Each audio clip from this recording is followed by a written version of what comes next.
ትምህርቴን ያጠናቀቅኩ ዩኒቨርሲቲ ገብቼ ግራጁዌት አድርጌ ወጥቻለሁ። ያው ግራጁዌት ባደረግኩት ፊልድ ስራም ለመቀጠር ሞክሬያለሁ። ተቀጥሬም ለ2 አመት ያክል አገልግያለሁ። ቴክስታይል ኢንጂነሪንግ ነኝ።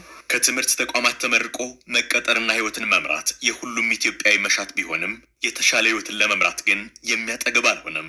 ለአርሶ አደር በትሩ አበራም ቢሆን በወቅቱ ምንም ገንዘብ ባይኖራቸውም ነገን መለወጥ የወጠነው ልባቸው ግን ከከተማ ወደ ገጠር አስመንናቸው። የሆነ ነገር ቆጥቤ ለመያዝ አመቺ አይደለም፣ ብቻ ለመኖር ብቻ ካልሆነ በስተቀር ማለት ነው። በዛኔ ደስተኛ አልነበርኩም። ራስን ማሳመን ነው፣ ራስን ዝቅ አድርጎ ራስን አሳምኖ መስራት ነው በሚል አምኜበት ገባሁ። ወደዚህ ስራ ስገባ በእውነቱ እኔ ካርድ መግዣ ሳንቲም እንኳን የለኝም፣ ዜሮ።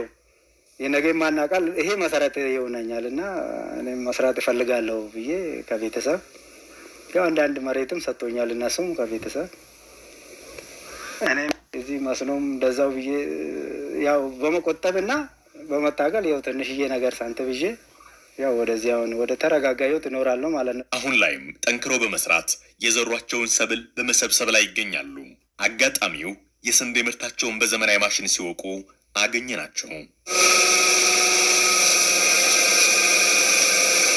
በእርግጥም ኢትዮጵያ በጉያው የያዘችውን ተስማሚ አየር፣ አፈርና ውሃ ወቅትን ጠብቆ ለሚሰራ እንደ በትሩ አበራ ላለ ትጉ አርሶ አደር ምርቷ ጎተራ ሙሉ ነው። በተለይም ያለውን እምቅ የተፈጥሮ ሀብት ከዘመናዊ ግብርና ጋር አሰናስሎ ለሰራ ውጤቱ ጥቂት አይደለም።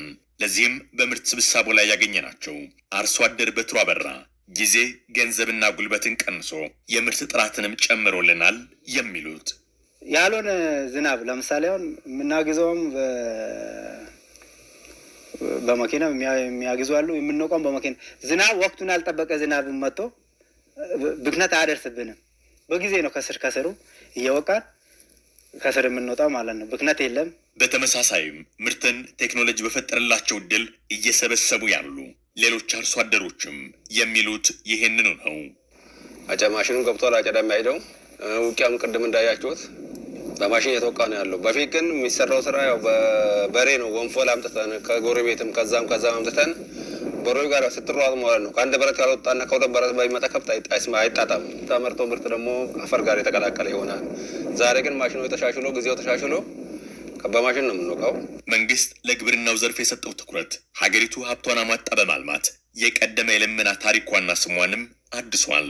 ለዚህም በዘንድሮ ዓመት በምስራቅ ሸዋ ዞን 511967 ሄክታር መሬት በዘር ተሸፍኖ የነበረ ሲሆን ከዚህም ውስጥ ከ480 ሺህ በላይ ሄክታር መሬት በክላስተር ሲለማ 78 በመቶ ያህሉ ደግሞ በሜካናይዜሽን የተዘራ ነው። ይህም የግብርና ትራንስፎርሜሽንን በብዙ የሚያሸጋግረው ይሆናል።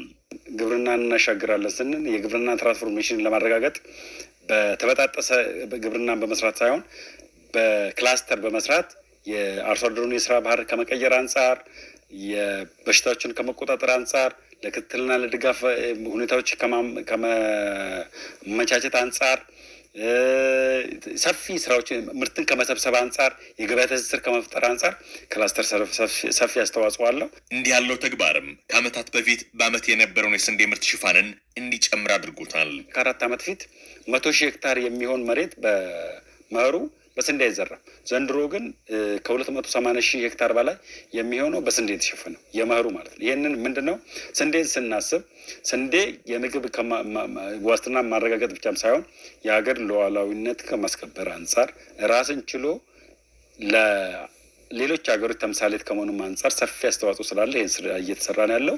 በዚሁም ቆንጆ ምርታዊ ስራ እየተገኘ ነው ያለው።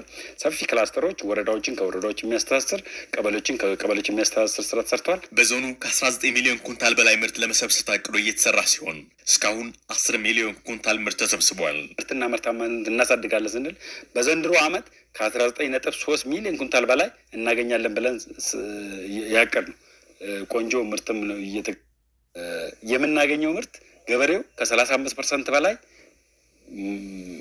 መቆጠብ አለበት ብለን ስራ እየሰራን ያለን። አምና ከ4 ቢሊዮን ብር በላይ ቆጥበናል። ዘንድሮ እስካሁን ድረስ ከ1.7 ቢሊዮን ብር በላይ ቆጥበን ገበሬዎችን የአርሶ አደር የኮምፓይነር የተለያየ ማሽኖች ባለቤት እንዲሆን ስራዎች እየሰራን ያለን። በዞኑ ያለው የመኸር ወቅት ሰብል አሰባሰብ ከአርሶ አደርና ባለድርሻ አካላት ጋርም በርብርብ እየተከናወነ ይገኛል።